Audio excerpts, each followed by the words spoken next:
加工今年还给我们种了这么多的菜，我婆婆腿疼，我现在趁着在家里把这些菜摘了，不然再长就长老了。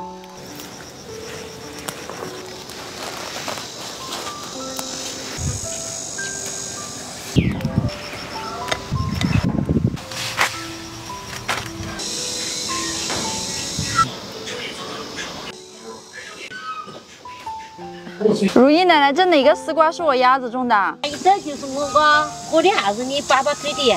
哦，这边是我爸爸种的。这还可以，还算。好了。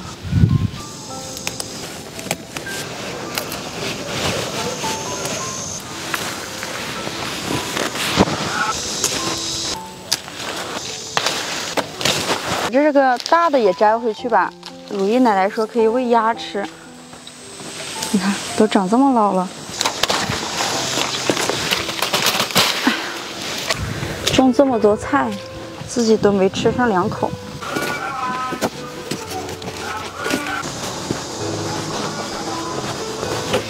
果果起来啦，果果，怎么都没睡醒的样子啊？各位姨姨们，中午好啊！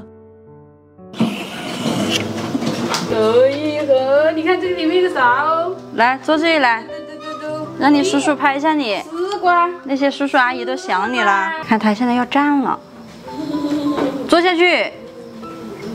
2个腿打得笔直的。好。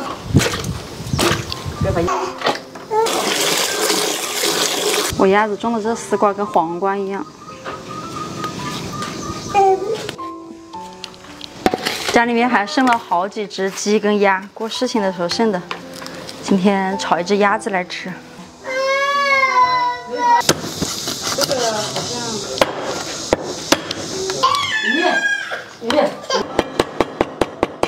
其实，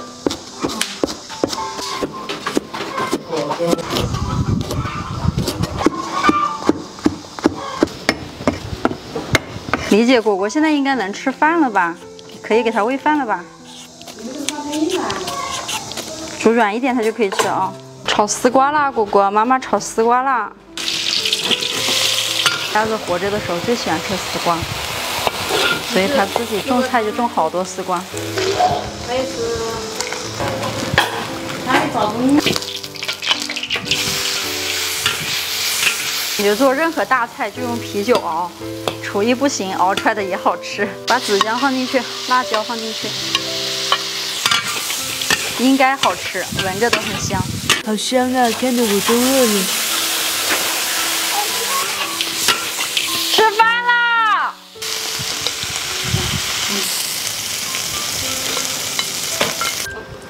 你尝一下，我熬了半天，怎么还是感觉咬不烂？